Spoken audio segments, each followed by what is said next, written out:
संगवारी हो जम्मो झल्ला जय जोहार जय छत्तीसगढ़। आज आप जम्मो झल के स्वागत है CG audio video YouTube channel में। आओ हमारे बीच में छत्तीसगढ़ के बहुत ही हास्य व्यंग के सशक्त हस्ताक्षर संगे संग सुमधुर गीतकार डॉक्टर एस.एल. गंधर्व जी बहुत ही चमकदार हालत में हमारे बीच में उपस्थित है। आपने देखा तो क्योंकि जो चांद है बहुत ही सुंदर ढंग से चमकत है। वो तो हमारा लॉकडाउन की वजह से भी मंच वगैरह नहीं जा सकत है, लेकिन जब हम कोनो मंच में जाता ना अचानक कोई लाइन गोल हो गए तो हमला जो है इमरजेंसी लाइट की जरूरत नहीं पड़ी। डॉक्टर साहब के चांद जो है काफी है। और तो आओ ऐसे ही आज हम जो है ये स्टूडियो में बैठ के जो है आपसे कुछ गोड़ बात करबो, चर्चा करबो, कुछ हास्य की कविता, कुछ गंभीर कविता आप लोग सुने मिली। और जहाँ डॉक्टर साहब हो गए वहाँ कोई चीज के टेंशन हमला रहा नहीं, तो आज भी हमला कोई टेंशन नहीं है। मैं केवल एक बार से आया हूँ कि बोला मैं गोठियाल में हूँ, वो गोठिया ही है ना। तो डॉक्टर साहब हमारे बीच में है। बात वैसा नहीं लगा थोड़ा बड़े सर। अच्छा, मतलब गोठियाओ आपे हैं और सुनाओ में ऐसा लग रहा बहुत बढ़िया है। और बहुत लंबा समय के बाद में डॉक्टर साहब जी से मुलाकात हुए है।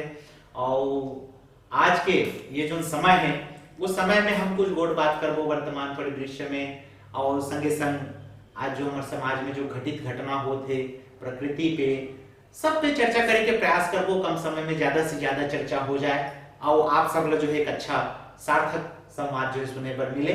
तो आओ, चूंकि हम कवि हरन तो कुछ बात जो है हमारे मन में आती कि वास्तव में कविता हरे का, तो निश्चित तौर पे ये हर रस की मिठास है कविता, हर रस की मिठास है कविता, हर साज की निनाद है कविता। कविता तो पैदाइश है दर्द की और दर्द दिल की आवाज है कविता, दर्द दिल की आवाज है कविता। तो निश्चित तौर पे एक दर्द जो है जब कोई हृदय विद्वेलित करते, एक हृदय जो है बहुत ज्यादा जब वो क्रांतिकारी बना देते, तब एक व्यक्ति के जो भाव है वो कविता के रूप में समाज के सामने आते। और कब आते तो बोले ये जो शुरुआत होते कविता की शुरुआत वो इस प्रकार से होते कि दिल की बात जुबा पर आए कविता शुरू हो जाती है। वाह, दिल की बात जुबा पर आए कविता शुरू हो जाती है। हर फन मौला जब झूम जाए कविता शुरू हो जाती है। क्या बात। ग्रीष्म की तपन ठंड की ठिठुरन, वाह, ग्रीष्म की तपन ठंड की ठिठुरन कविता शुरू हो जाती है। विरह में जब जलाए सावन कविता शुरू हो जाती है, कविता शुरू हो जाती है। बहुत बढ़िया। गलती पर पड़े पिता का चाटा। वाह, आजकरण अटल जी बहुत ही अच्छे कवि हैं डॉक्टर साहब। अच्छा अच्छा। तो वो जो है एक बार अपने घर के अंदर में जो है डार्विन का सिद्धांत रख रहे थे। अच्छा अच्छा। क्या हमारे पूर्वज बंदर थे, क्या हमारे पूर्वज बंदर थे।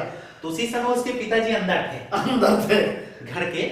उन्होंने उनको एक जोरदार लाफा लगाया। वाह, नालायक काम धाम कुछ करता नहीं है और पूर्वजों को बंदर बताता है। हाँ। तो उन्होंने उन पर बहुत ही अच्छी रचना लिखी, क्या हमारे पूर्वज बंदर थे। तो गलती पर पड़े पिता का चाटा। क्या बात।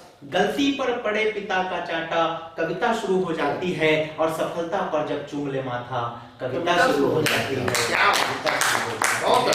तो बच्चा दिखाए अपनी चंचलता, क्या बात। बच्चा दिखाए अपनी चंचलता कविता शुरू हो जाती है।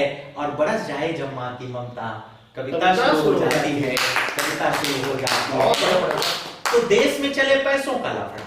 वाह, देश में चले जब भी कोई भ्रष्टाचार हो, कोई भी विसंगतियां समाज में आ जाए, तो देश में चले पैसों का लफड़ा कविता शुरू हो जाती है। और हो जाए बीवी से झगड़ा तो कविता शुरू हो जाती है। क्या बात। कविता शुरू हो जाती है। क्या बात है। चमके जब सूरज की लाली, वाह, चमके जब सूरज की लाली कविता शुरू हो जाती है। और बच जाए जब जोर की जोर से ताली। कविता शुरू हो जाती है। बहुत